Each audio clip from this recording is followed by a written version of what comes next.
Appeals to striking university lecturers and 3-month-old industrial action.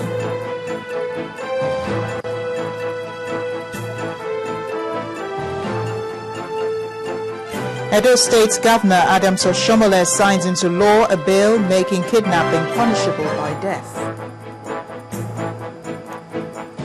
2 fake doctors arrested in Lagos for operating an unregistered hospital.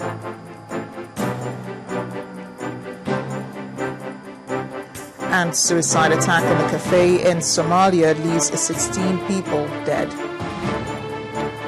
On business news, interbank lending rates fall for the third week in a row to an average of 10.35%.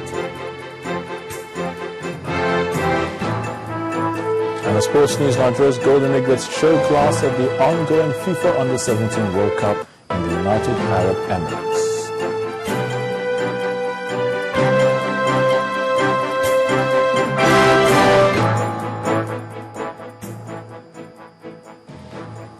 We begin tonight with the President's appeal to the Academic Staff Union of Universities, ASU, to end its 3-month strike action. President Goodluck Jonathan made the appeal during an address at the first convocation ceremony of the Afe Babalola University in Ado-Ekiti, the Ekiti state capital, where he promised that the federal government will continue to look into the demands of the lecturers.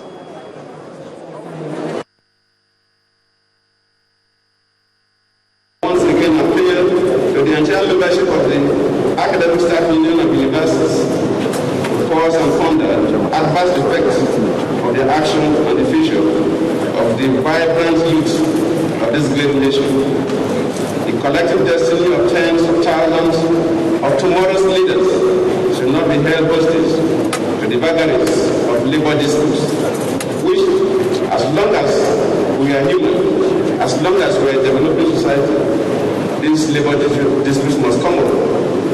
And I always say that even in the developed societies, you hear about labor disputes. And there is no society, even the most developed, that has provided the facilities for every worker. It's almost impossible.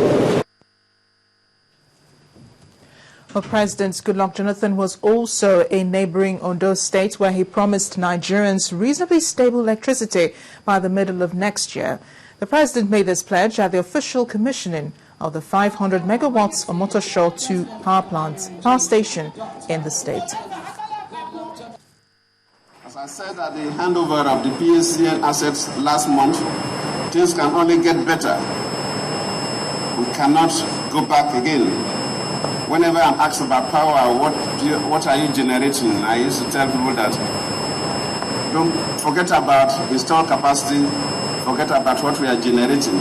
Because even if I mention what we are generating, if we cannot transmit it to the consumers, then of course the generation means nothing. Our interest is how we stabilize light, and we promise that before the middle of next year, light will be reasonably, I'm not saying total, reasonably stabilized in this country. Any difficulty we still experience from fluctuations in supply should be understood to be temporary and not endemic again.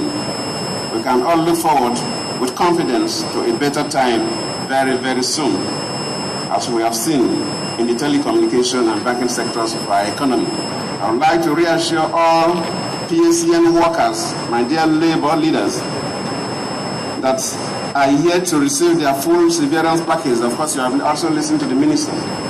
That government is working hard to make sure that all of you get what is due you. There's no need for industrial action.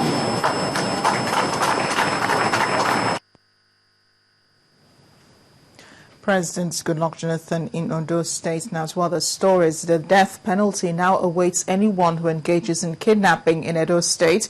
This follows a signing into law the bill which prescribes death for kidnappers by the state governor, Adams Oshomole. The law, which is an amendment of the state kidnapping law, also prescribes that any premises used by kidnappers will be demolished.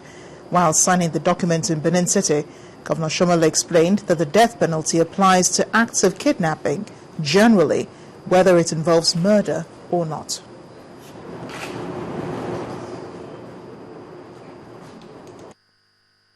The law to amend the kidnapping prohibition law 2009, which was amended by the State House of Assembly, which now prescribe a death penalty for anyone who is involved in any form of kidnapping. Let me make the point clear. We have had enough laws in our statute books that provides for various degrees of punishment for various offenses. I think the real challenge is about law enforcement and dealing with the problem of impunity. Laws will be worthless if we do not have the capacity to apprehend, interrogate, prosecute, and convict criminals and involve the full weight of the law. Edo State's Governor Adams Oshomole on the death penalty. Now back here in Lagos, for those of you who went out earlier this morning, traffic was something else as many of you spent longer than necessary on the road.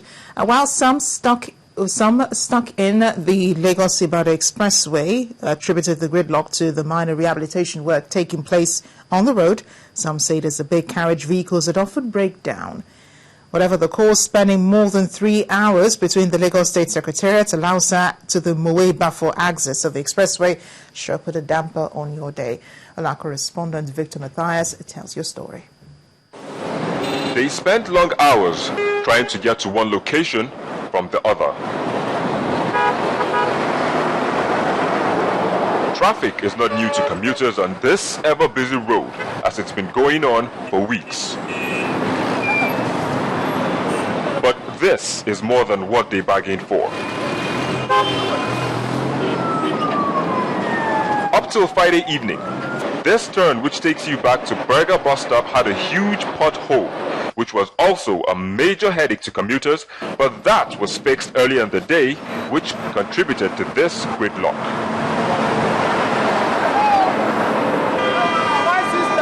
However, the major source of worry are the potholes which have appeared between Mountain of Fire and Miracle Ministries and the Redemption Camp on the Lagos-bound lane, causing slow movement of vehicles. Yet, some cars could not withstand the rigor of the long stay in traffic. Right from that Alausa secretariat, we have not seen any cause at all. There is no any breakdown. We didn't see any breakdown. At time there is a standstill. Is that why your vehicle broke down? Yes, exactly. One would have expected that they would concentrate on a side of the road instead of the two sides at the same time, because I was told both ways the hold-up is terrible on the way. The day before yesterday, I heard that there was a breakdown of a vehicle on the way, and perhaps this is due to the construction going on. I wouldn't know what exactly.